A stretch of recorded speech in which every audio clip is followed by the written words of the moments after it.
आज हम जानेंगे माता रानी के 31वें और 32वें शक्तिपीठ के बारे में।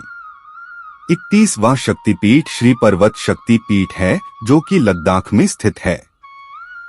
श्री पर्वत शक्तिपीठ 51 शक्तिपीठों में से एक है, जहां देवी सती की दाहिनी पायल गिरी थी। यहाँ मूर्तियां हैं देवी श्री सुंदरी सुंदर के रूप में और भगवान शिव सुंदरानंद सुंदर के रूप में।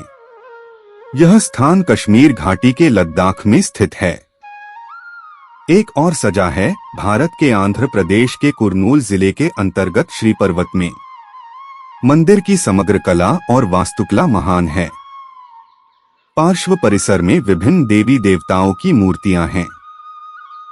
मुख्य गर्भगृह में मां सती की मूर्ति है। यह हमेशा लाल कपड़े से ढका रहता है और मूर्ति काले पत्थर से बनी है। मूर्ति के चारों ओर सोने का गुंबद है, जो ऊपर से मूर्ति को 2/3 भाग तक ढकता है। इसके अलावा ब्रह्मांड की एक दिव्य शक्ति देवी श्री सुंदरी भारत के ऐतिहासिक स्थानों में से एक है, जहां देवी शक्ति मां दुर्गा को भक्तों द्वारा श्री सुंदरी के रूप में पूजा जाता है। हिंदू पौराणिक कथाओं के अनुसार एक प्राचीन तीर्थ स्थल को श्री पर्वत शक्तिपीठ के नाम से भी जाना जाता है, जहां सती के शरीर का दाहिना पायल गिरा था। इस पौराणिक दिव्य स्थान की मुख्य मूर्तियां देवी श्री सुंदरी सुंदर और भगवान शिव सुंदरानंद सुंदर के रूप में हैं, जिनकी यहां पूजा की जाती है। महाशिवरात्रि फरवरी मार्च इस स्थान का प्रमुख त्योहार है और इसे बड़ी भक्ति, आनंद और समर्पण के साथ मनाया जाता है। इन दिनों में लोग व्रत रखते हैं, क्योंकि यह दिन अत्यधिक शुभ माना जाता है। दूसरी ओर नवरात्रि भी एक प्रमुख त्योहार है और 9 दिनों तक मनाया जाता है, क्योंकि देवी दुर्गा के 9 रूपों का जश्न मनाया जाता है। दीपावली के दौरान एक विशेष मेला आयोजित किया जाता है। श्री पर्वत शक्तिपीठ मंदिर सुबह 6 बजे से रात 10 बजे तक खुला रहता है। देश के बाकी हिस्सों से कुरनूल की कनेक्टिविटी काफी अच्छी है और लेकिन इस गंतव्य के लिए ट्रेन सीधे उपलब्ध नहीं है। ऐसी कुछ बसें हैं जो अंतराल के आधार पर भारत के प्रमुख शहरों से इस पवित्र स्थल की ओर चलती हैं।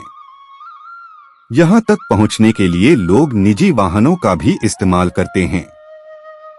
बंदरगाह कनेक्टिविटी भी है, इसलिए जिन राज्यों में जहाज बंदरगाह हैं, वहां से आने वाले लोगों को यह यात्रा सुखद लगेगी।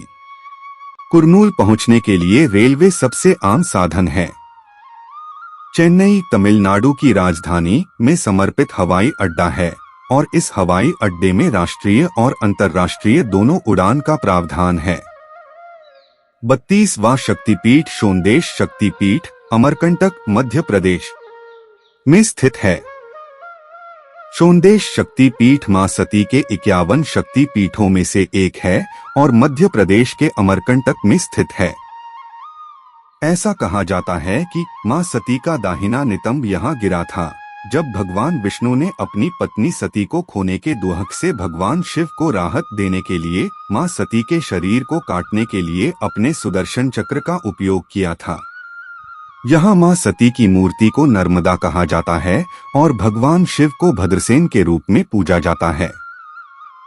यह नर्मदा नदी का उद्गम स्थल भी है और मंदिर परिसर में नर्मदा उद्गम मंदिर भी शामिल है। सोनदेश शक्तिपीठ मंदिर का गर्भगृह सचमुच मनमोहक लगता है। मध्य में मां नर्मदा की मूर्ति है और इसके चारों ओर स्वर्ण मुकुट है। दोनों तरफ कुछ ही मीटर की दूरी पर अलग अलग देवी देवताओं की मूर्तियां हैं। जिस चबूतरे पर मां नर्मदा की मूर्ति है, वह चांदी से बना है।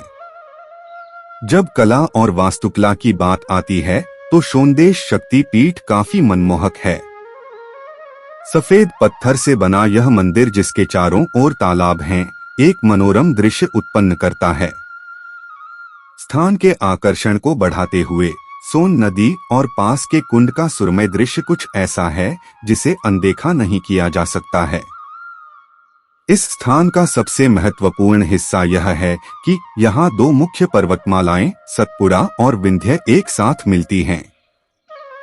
यह मंदिर इतने सुंदर स्थान पर स्थित है कि पास के कुंड से निकलने वाली सोन नदी के मनमोहक दृश्य का आनंद लिया जा सकता है। सतपुड़ा पर्वतमाला और लहराती घाटियों के चित्रमय दृश्यों को देखने के लिए यह एक आदर्श स्थान है। इस सुरमय स्थान से उगते सूरज को भी देखा जा सकता है। मंदिर तक पहुंचने के लिए कुल मिलाकर लगभग 100 सीढ़ियां तय करनी पड़ती हैं। एक और चीज जो इस जगह को और अधिक मनमोहक बनाती है वह है नर्मदा नदी का प्रवाह। नवरात्रि, मकर संक्रांति, शरद पूर्णिमा, दीपावली, सोमवती अमावस्या, रामनवमी यहाँ मनाए जाने वाले कुछ अन्य महत्वपूर्ण त्योहार हैं। सोनदेश शक्ति पीठ मंदिर सुबह 6 बजे से दोपहर 12 बजे तक और शाम 4 बजे से रात 8 बजे तक सप्ताह के सभी दिन